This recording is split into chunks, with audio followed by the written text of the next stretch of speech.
All right, guys, summer is officially here. Memorial Day is coming.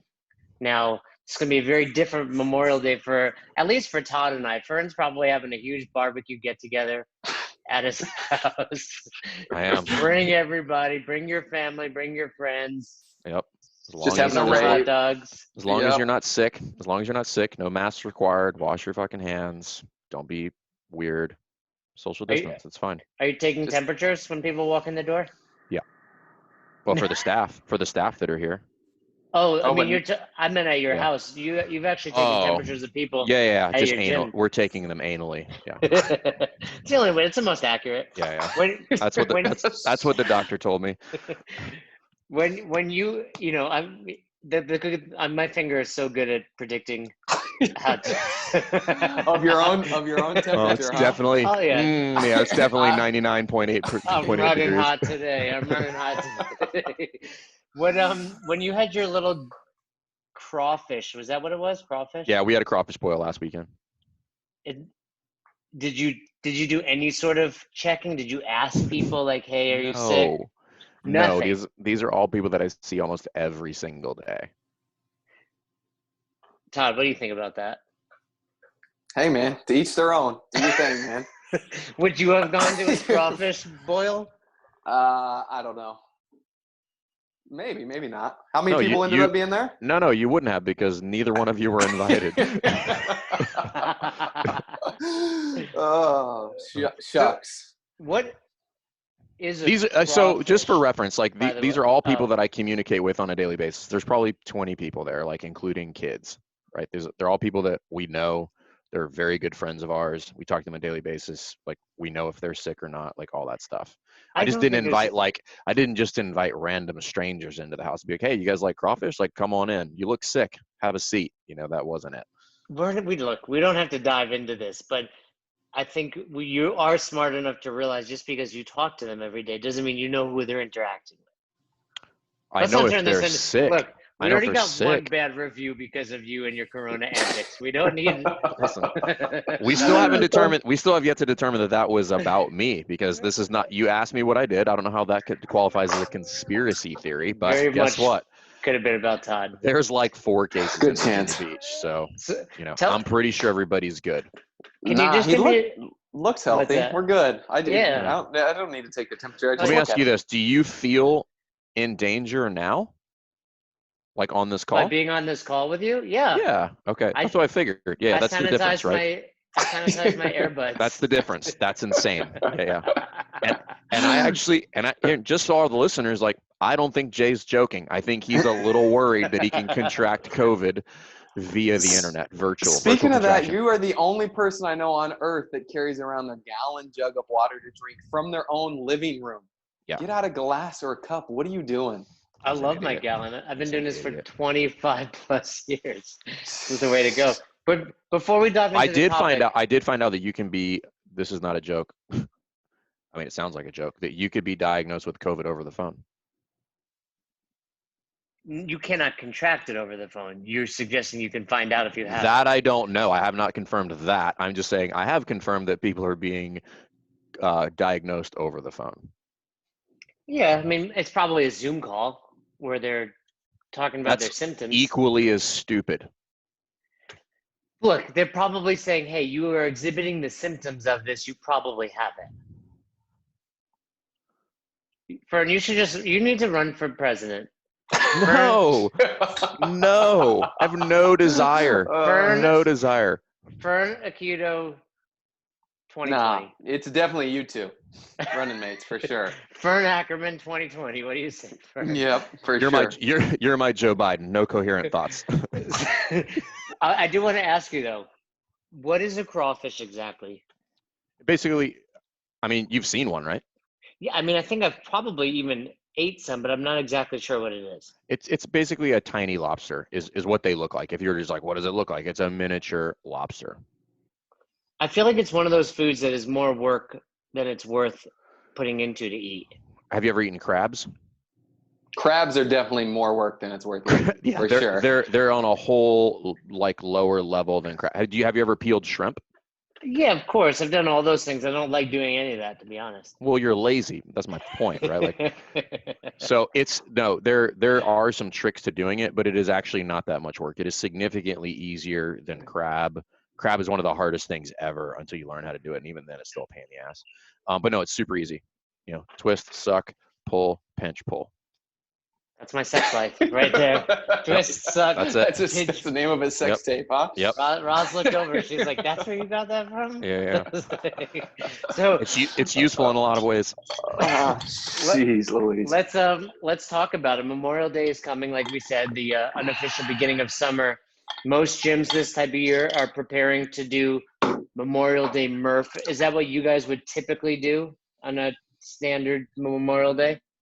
Yeah, I mean, we typically have anywhere between 125 to 150 people coming to do that every year. So yeah, it's definitely ahead, just a big thing that people get fired up for, and it's, something that everybody looks forward to every year for sure. Do you guys get as frustrated with the internet as I do when I see some dummy post something like, "I did the Murph, I did the," and they do you guys take I don't take offense to it, but I get mad when people from outside of the CrossFit world just kind of throw it up like, "I did this work." Like, in other words, for us, are you mad because they did it or because they called it the Murph? It's not because, no, I'm happy they do it. But first of all, there was some guy on YouTube that did 30 in a row. It's more so because it's downplaying the importance of the workout. They're just looking at it like, "Hey, I did this, saying I did this silly workout." It's like, no, this is a really important workout, especially in our community, where this guy sacrificed his life, and you're just throwing it out there because it's some cool thing to do. I mean, I guess it's one of those things that you have to just weigh the downsides of it. Would you prefer that have a couple dummies that do it but still give it notoriety and people know about it? Does it prompt a question to have a conversation about a guy who did something incredibly heroic? We all realize that we can't eliminate stupid people. Like, I keep hoping you won't show up on this show, and every time you show up on this show.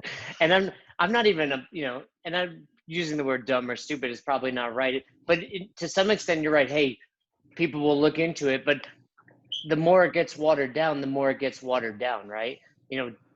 Orange Theories and other boutique gyms, do Murph now, but they're not necessarily giving CrossFit credit. Do they? I mean, maybe not Orange Theory, but I see lots of boutiques. I see lots of personal trainers. I have seen you go online, go on social media. You'll see plenty of people.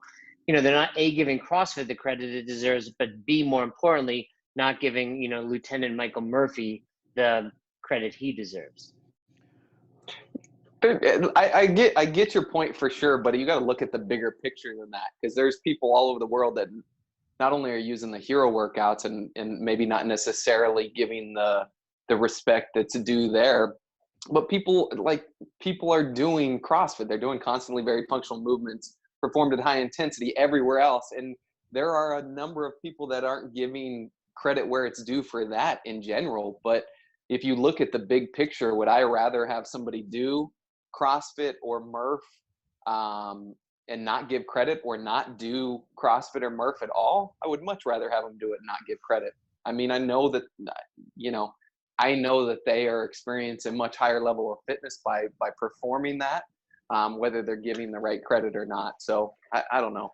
It's like, you can get frustrated with it. It's the same thing if you ask somebody who's the founder of CrossFit or anything else that we know as people that have been in the community for so long, but so many people that are so new to the community, they just don't realize it. And lots of times they just don't know what they don't know. So I'm not going to hold it against them for that.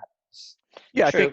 I think you could legitimately have the same criticism of most CrossFit affiliates. Like, how many times have you been into affiliate, or even your own affiliate? Like, I'm fully guilty. Have we posted a hero workout, but we didn't tell everybody what it was about? Or it's just like, cool, it's a hero workout, this is hard. But we didn't actually talk about the person behind that hero workout. Like, a lot of times people will maybe give a speech or something about Michael Murphy before, because that's the first. It's not the first one. Obviously, JT was the first one, but it's the bigger one, right? Because it happens. It's a holiday. Everybody does it. It's a really big ordeal. It's an event, right? That's why that one's unique. It is a hero workout, but simultaneously an event. I don't know if that has to do with the fact that he's a Medal of Honor recipient, probably, but I agree with you. I think anytime there was a hero workout program when I would coach, the bigger ones, and probably like you said, the more relevant, the ones we know more information about, you might say something. And Memorial Day, maybe you'll give a speech anyway, but then you do, any other hero workout, and you might just be like, hey, this is a hero workout. It's meant to be hard, and kind of brush past it. I agree with you on that. So I'll give you an example. I wrote Marston, which is a hero workout. You wrote it before CrossFit.com used it? Yeah, no, I wrote it and submitted it. And is that an official CrossFit hero workout now? It is. Oh, cool. Yeah, I wrote that workout. I wrote that workout, and because he was a member and a very good friend of mine, and I'm sure there are people and I'm sure there are people that are throwing down that workout and not talking about Blake's story. This is for the record, AMRAP 20, 4 or 5 dead for 1, 10 toes to bar, 15 bar facing burpees. Yeah. How'd you come up with that? Everybody hates burpees, right? And like, he's a bigger guy, so he would struggle there a little bit. He loved toes to bar. He had like 12 abs. And he was like an Adonis dude. He was like 6'2", 0% body fat, crazy fit, one of the nicest guys you ever met in your life. And he was super strong, but he sucked ass at deadlifts. 405 would have crushed him. So when I made that, I did it on purpose, right? I was just like, you would really struggle with this workout, so I'm going to put it in there. But he would have smashed the toes to bar, and he had great conditioning, so he'd have done the burpees. And those dates correspond with the date of the accident that he had. Cool. And the reps correspond with the date. So obviously Todd would scale it. I would hit it RX, but yes. I've only done it as prescribed twice, I think. I've had to scale it. I've had to scale it the last couple times. I don't think I could do it prescribed. What's your best deadlift ever, Todd? I think my best ever is like 385, probably. I hit 415 once, and I've never touched anything above 385 again. What were you weighing then? Like 185? No, I was probably like 165, 170, but I was like on your 411 frame. That's still pretty big. I was in the middle of a starting strength program and just lifting heavy, but ever since then, not even close. So what's your heaviest back squat? How close are those two numbers? My heaviest back squat ever is 365. So they're pretty close. Your back squat and your deadlift are pretty close. Like my back squat is too high compared to my deadlift for sure. Yeah, I think is that conventional or sumo? Conventional? The deadlift is conventional, yeah. I've never really been a fan of sumo. I would think you would, just because you'd have to pull the bar 1 inch off the floor. I know I should dive into that. So let's get into the topic at hand. Memorial Day, Murph. Todd, right off the bat, are you doing it this year? We're not going to do Murph on Memorial Day this year. We've decided to do it on 4th of July, and instead, typically on 4th of July, we do Laredo, which includes what? 400 meter run. I believe it's 6 rounds of a 400 meter run. It's like 24 air squats, push-ups, and lunges in some sequence. Yeah, I've done that. That's right. And so our goal is to switch. We're still on the fence on whether our gyms in Florida are going to be open by Memorial Day, and even if they are, we're not interested in letting people come in and smash themselves with that volume of pull-ups after being out of the gym for a couple months. And we've all been doing plenty of push-ups, running, lunges, and air squats. So I think a good way to be able to make this thing happen is allow Laredo to go down on Memorial Day, and then hopefully by July we will have been back in the gym long enough to build up the capacity to earn the right to do Murph. So still make it a big part of the calendar, still give us something to look forward to after we've been back and open for a couple months, and still be able to celebrate Memorial Day the way we want to with a hero workout as well. If Florida does not open gyms, will you do it outside somewhere? Well, it's something that we can do at home. So we've done some things over the course of the quarantine of like virtual 5Ks and rucks and stuff like that. That's gotten a lot of participation, and we could do something similar like that. I think even if the gym is open, the goal is to do it outside. We've got a big field out in front of our gym that we can do it at. So to probably keep the majority of people outside and make sure we've got plenty of space, but still be able to throw down and have fun and get after it. What about you, Fern? What are you thinking for Memorial Day this year? I think phase 2 is tentatively supposed to be in place by that point, by the end of the month here. And that's when boxes can open, correct. when gyms can. Yeah, that's when gyms could open and potentially let people inside. Currently, tomorrow people can start doing outside workouts, that's confusing because they can currently do workout outside. CrossFit Roots is running classes here in Boulder. Yeah, I think they should. I don't think they're running they're clearly not running normal classes, by the way. I think it's very, very limited, but I saw on their Instagram, Nicole Christensen was coaching maybe 4 or 5 people, like in masks, in boxes, like laid out on the floor. It was pretty unique. Yeah, I think people need to get creative. So the short of it is, if that stays in place, then we'll do it. If not, I don't know. We'll kind of have to gauge it and see the there's a couple of things going for us with regard to that. Just as a super heavy military town, half of the SEAL teams are here. I don't know anybody wants to be that guy who goes down and shuts that guy or gal that goes and shuts down something that's going on like that, where people are doing fitness that could be spaced apart. That's a memorial workout for a fallen veteran. Yeah. I just don't know that anybody has any interest in being that person who goes and jumps on that beehive. So the answer is probably, I do have the same concerns that Todd has, is that I think most people are probably ready for it, but it's always that kind of 10% that I'm worried about. They're going to bite off on too much. And, I want to exercise a little bit more safety with regard to, everybody says they've been training, but have they? I don't know. Most people haven't been doing pull-ups, right? I was going to say, especially pull-ups. So yeah.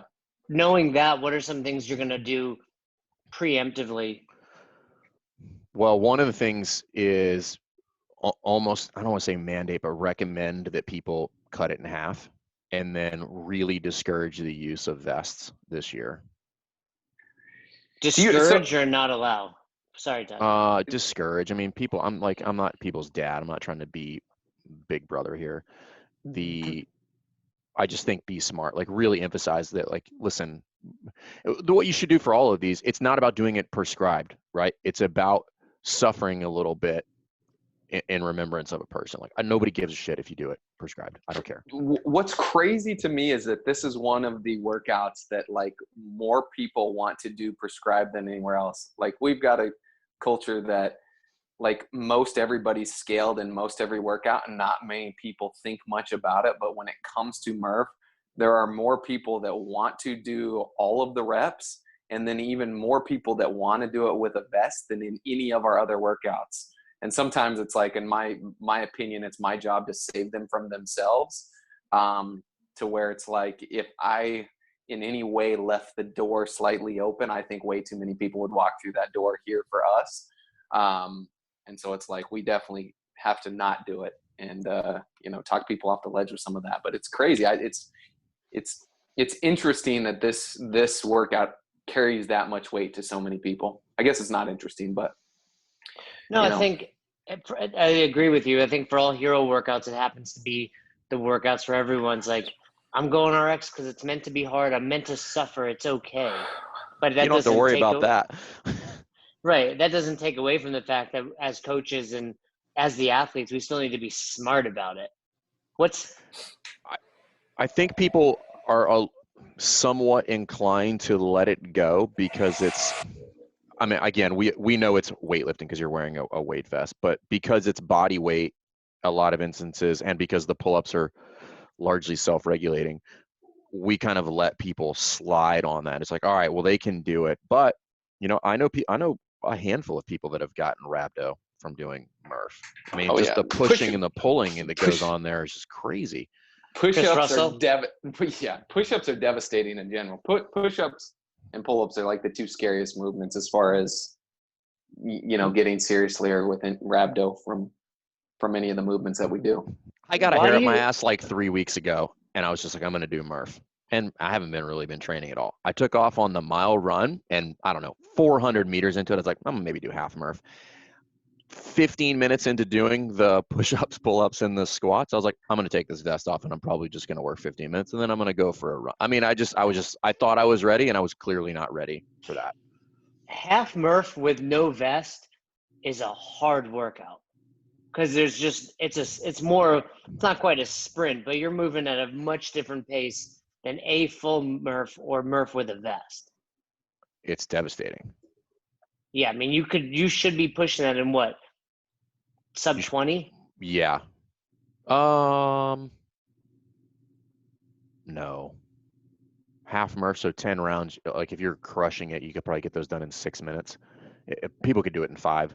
Let's just say you went, yeah, I guess you could. If you went like 7-7 and then, yeah, you could be pretty damn close to 20, sub 20. Well, I mean, you'd only be doing a half mile, right? Unless you're only going half. Yeah. Oh, yeah, that's right. Sorry, I was just thinking about, yeah. So yes, definitely sub 20. Sorry. Go ahead, Todd. Oh, this just reminded me of probably the dumbest thing I ever did. Do tell. Other than joining this podcast. Workout wise. I had a couple members a handful of years ago that would come up. They used to do this thing. They called it the SOG. It was like the Saturday. What was it?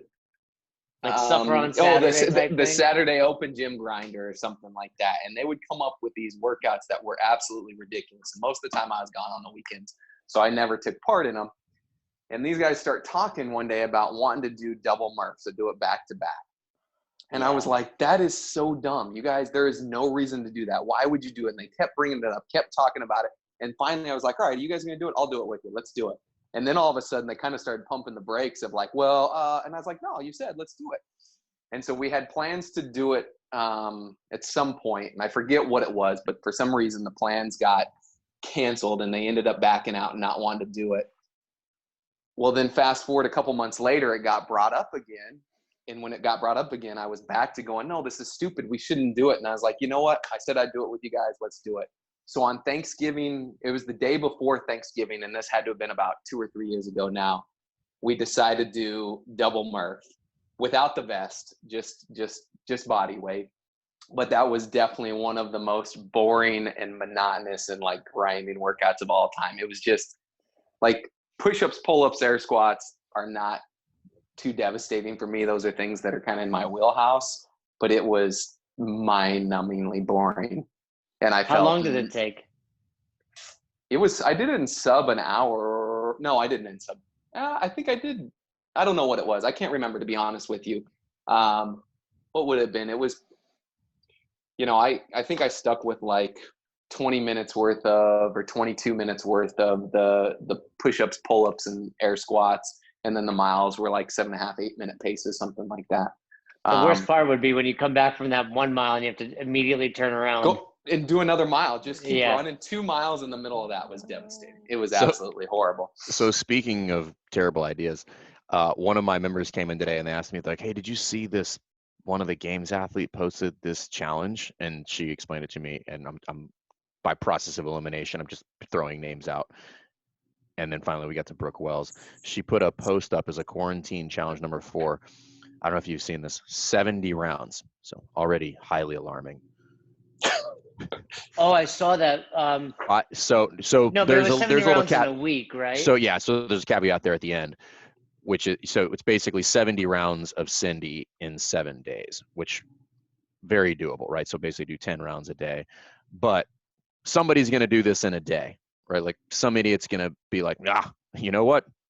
Why do it in 7 when you can do it in 1? I was like, Well, do you guys agree that push-ups are one of the movements that stay hard regardless of how long you do CrossFit? It is one of the things that you have to do. Like if I do them consistently, even just a couple of them once a week, I'm good to go. But as soon as you take time off of them, devastating. No, I've gotten this. The reason I think of it is this is the first time I've gotten pretty good at them. Like can crank out sets of 30 consistently where, anytime you do like Cindy or Murph, like somewhere in there, your push-ups are what goes, not your pull-ups, not your squats. Just, we don't train that plana, if you will, for pressing as often as we do overhead or even straight down in something like a dip. The one time I've gotten, or maybe a couple times, I don't remember, but that I've gotten even remotely close to 30 rounds of Cindy, the first 20 rounds have to be unbroken. Like like you're not going to make it there to that high a number if you're breaking the push-ups in round 5 to 10. Isn't there an old journal article about push-ups that Coach Glassman wrote? I'm sure there is. I thought it was entitled something like "You Suck at Push-Ups" or something like that. I can't remember, but he talks about the importance of push-ups and like mastering the push-up, and that like most people just blow right by just being good at push-ups. Yeah.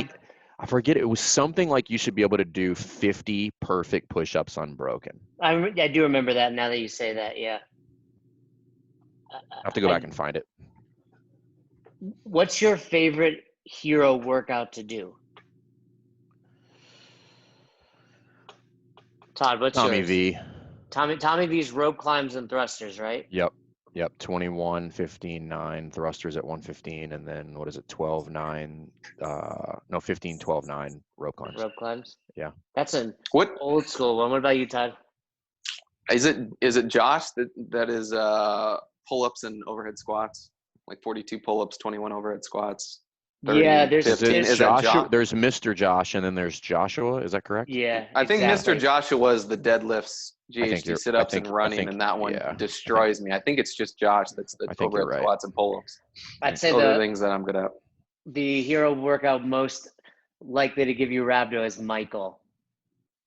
Yeah. That's 3 rounds of 800-meter run, 50 GHD sit-ups, 50. Yeah. I forget if it's hip or back extensions, but I think it's hip extension. Great workout to program after like 2 hard days, but only if you're going to scale it appropriately. So, all right, let's talk about it. Last year we put an episode out about running Memorial Day Murph efficiently. I think this year we can probably assume most boxes are not going to do it, or going to come up with some sort of alternative like Todd's doing. But what are some of the things you've done over the years where you have 100 or 120 people, or even just a big class, and you can run Memorial Day Murph well? And let's talk through how can you solve for that. You got to say, Fern, you've got 120 people that want to come and do that in this environment. What's going to be your approach, even if you decide to do it? Aside from just throwing caution to the wind, and I guess I shouldn't have asked Fern, because Fern will be like, 120 people, we're good. I've talked to them all, so I know they're all safe. Yeah, they're good. We've anally checked them for temperatures. Just wash your hand in between. That's all I say. No, so I think typically we have a ton of pull-up space in our gym. So between all 4 pull-up rigs, I think we can run right at 50 people simultaneously. So the first thing I do is probably just cut that number in half and run heats of 25, and that way there's spacing there. So you would have 1 full pull-up rig between every single athlete, just to make sure that they have spacing. Obviously, keep all the doors open, keep fans running, all that stuff. And then maybe the other thing you could maybe do is they can only be inside for the pull-up portion, right? So just limit the amount of time. Outside of that, go outside into the parking lot or on the grass. My only problem with that is now they're outside, it's generally hot as balls here at that point. So now I'm upping the risk for dehydration or overheating, because it's usually always pretty terrible anyway. So maybe keep them inside and just cut the number in half. Instead of running 3 heats, you run 6 heats over the course of 4 to 5 hours, and do it that way. And then, or maybe do the same, because typically we do a mass start every 60 minutes. Because by the time that second group starts, even if somebody was pushing the hour mark, I'm not overlapping on pull-up space, right? I've got 14, 15 minutes of just running between the 2 of those. So you can maybe put a half hour in between those and only have 25 people in the facility and have that overlap, and then get them out and then bring the next crew in, rather than just having like these mass starts every 60 minutes, because everybody just likes to be around and do that. So, think spacing, think timing, probably bigger stagger starts. And then, but what would you do? How would you, Todd, what are you going to do if you end up having to do this virtually and people don't have pull-up bars? Yeah, that's, I think, where you either get creative and turn the pull-up into like a bent over row, or some of the different scaling options that we've seen people doing, like rows off of kitchen Doors and tables stuff, and yeah. doors and truck beds and stuff like that.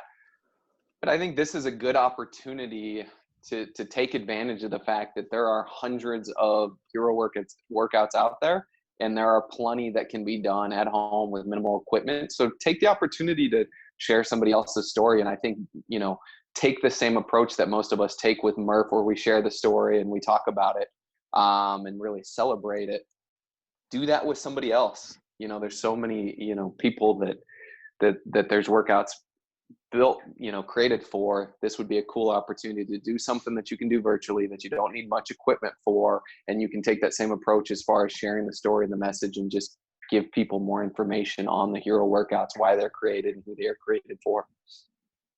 I like the idea of staggering it. First, you obviously have people pick which heat they're going to go in, right, Fern?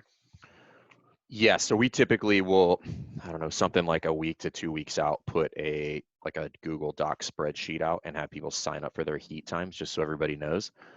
Because otherwise, I don't want 150 people showing up and then having to wait basically 2.5 hours to start.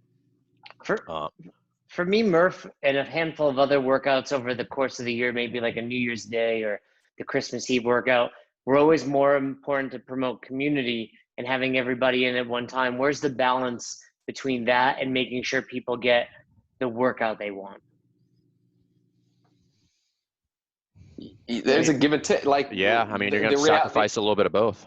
Yeah, the reality of it is at this point, like the community with 120, 150 people strong, all together, hanging out, having beers afterwards, it's not an option, or it's not a responsible option at this point.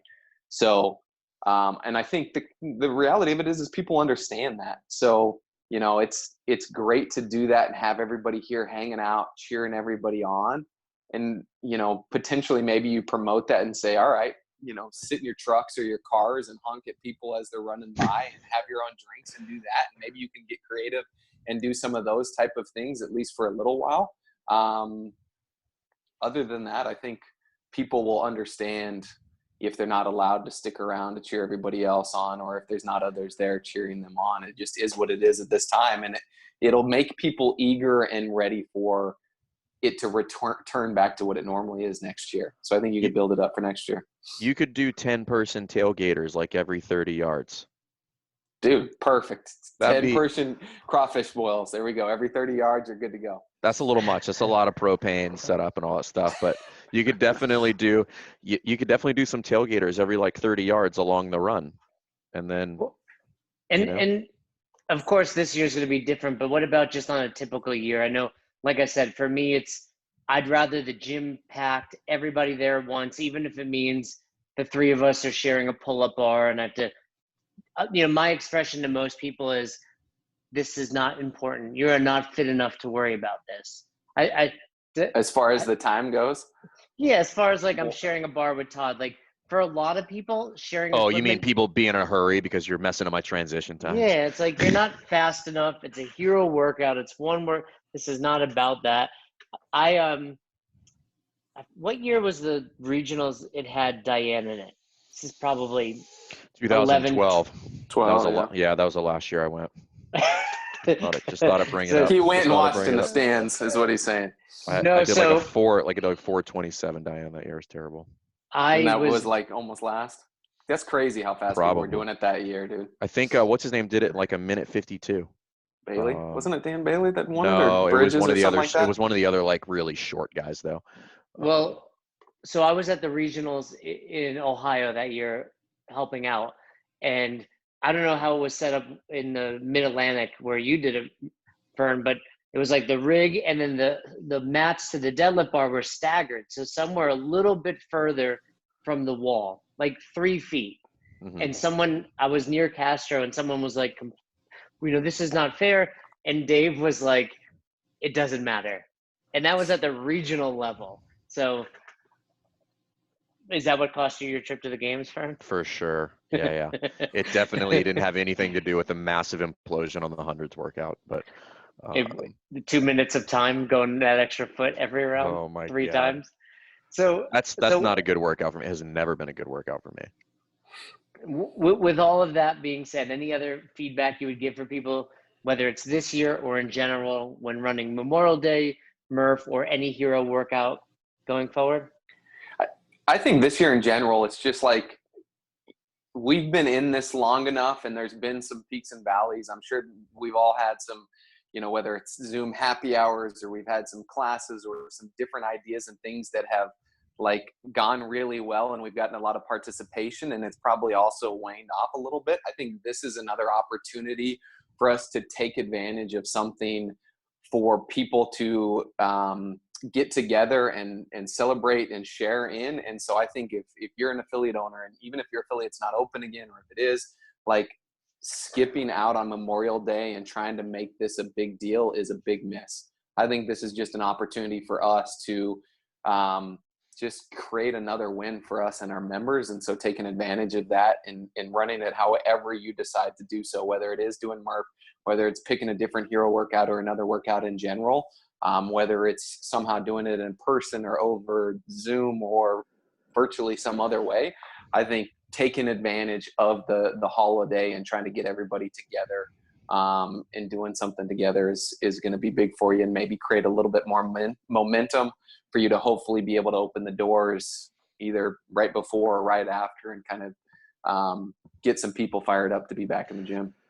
The only other thing I was thinking about was, so typically when people do Memorial Murph, it's an event. I'm not running a normal class schedule. You could run it as a normal class schedule and just have people come in, but maybe, if you're like most gyms, you probably have a significant amount of time between classes at this point. So maybe you just run it as a normal day and you come in and everybody does it. The other thing potentially you could do, because Memorial Day, that's Saturday, Sunday, it's Monday. So you could do it over the course of 3 days, meaning like you could run it every day for 3 days and minimize the number of people you have come in the building. You could go Saturday, Sunday, Monday, because I was going to say normally that's a 4-day weekend for most people. You could do Friday, Saturday, Sunday, Monday. And you probably be great. And you might get more people come in and do it if you do it that way. I think both points are valid. Whether you're doing it virtually, you still have to make a big deal out of it. And I think that goes for anything. Like, you need to be growing and fostering your community, no different than when your doors are open. But then for those that are like, I really want to run it, I really want to make sure we continue this tradition, I think that's a great idea for multiple days, at a minimum multiple heats, but potentially multiple days, because people want to do it. It's an important milestone for them every year. For some people, it's one of the few workouts they track and they know and base their fitness on that. Maybe they have a few other metrics, but it's like, hey, I PR'd my Murph by 5 minutes.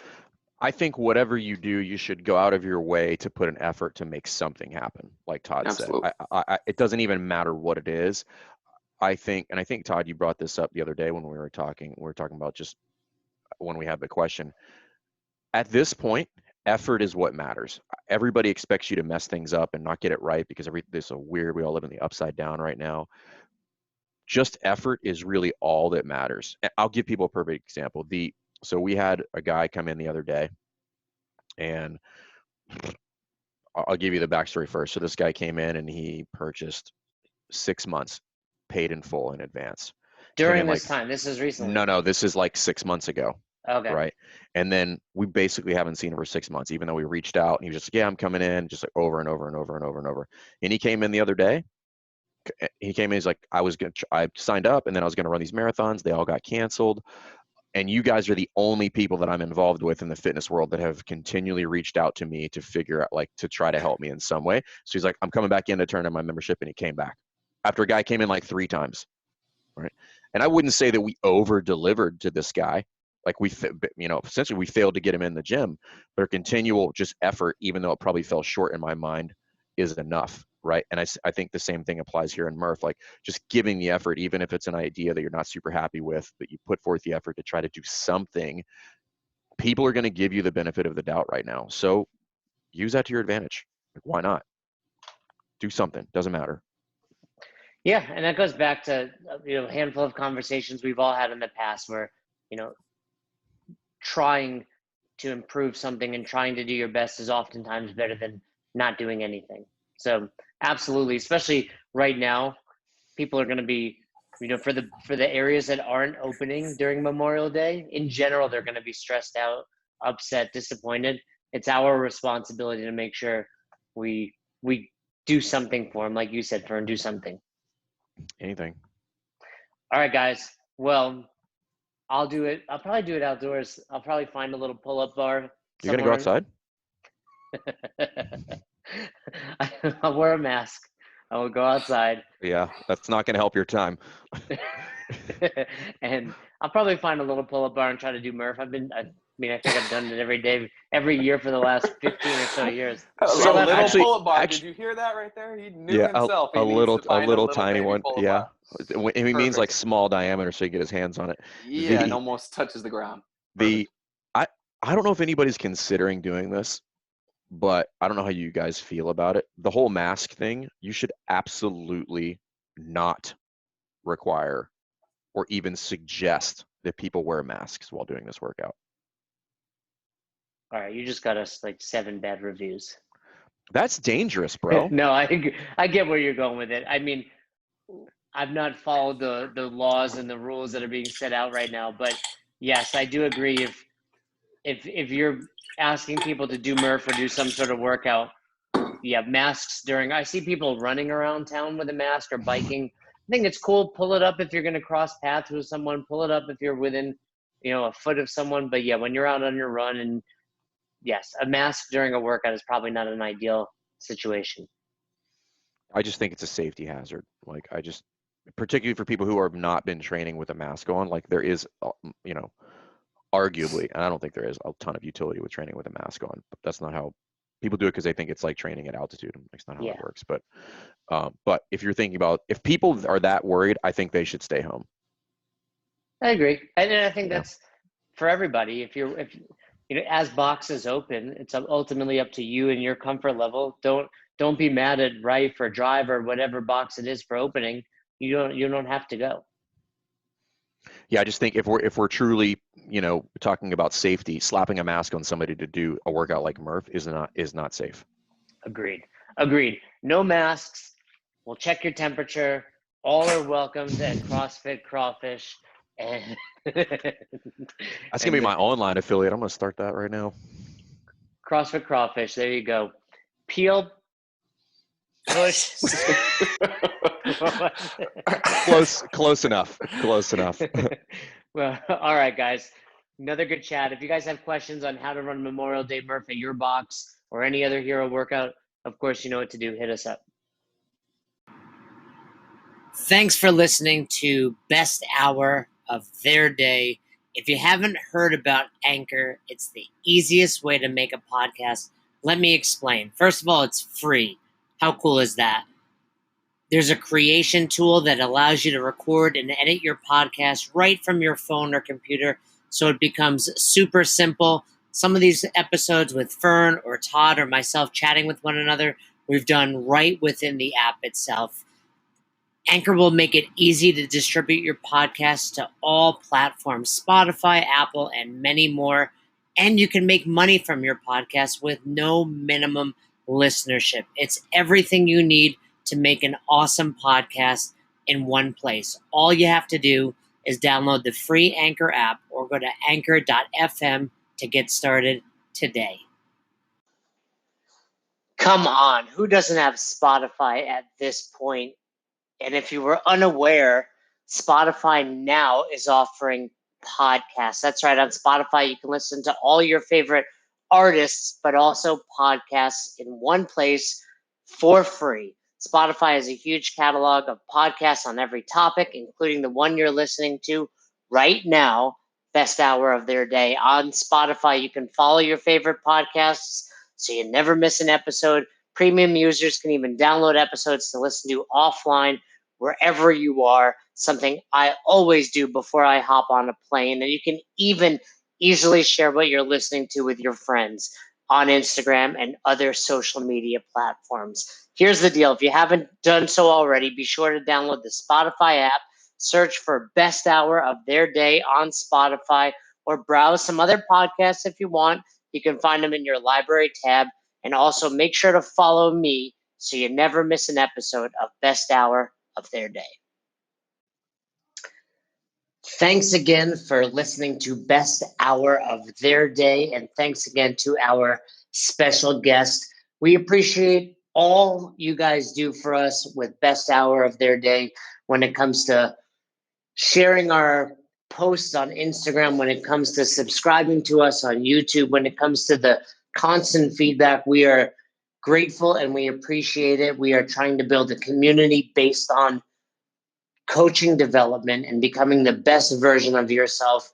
And it goes without saying that we couldn't do without all of you. So if you haven't already, please subscribe to our YouTube channel. Season 1 of Dropping In is out. We are getting tremendous feedback and we'd love for you to check it out. Leave us a comment on there. Head over to our Instagram. Give us a follow. Like our pictures. Feel free to share anything that resonates with you. And if you have any questions, comments, concerns, or feedback for us, please don't hesitate. Email us besthouroftheirday@gmail.com. Thanks again. Until the next episode, we hope you've had the best hour of your day.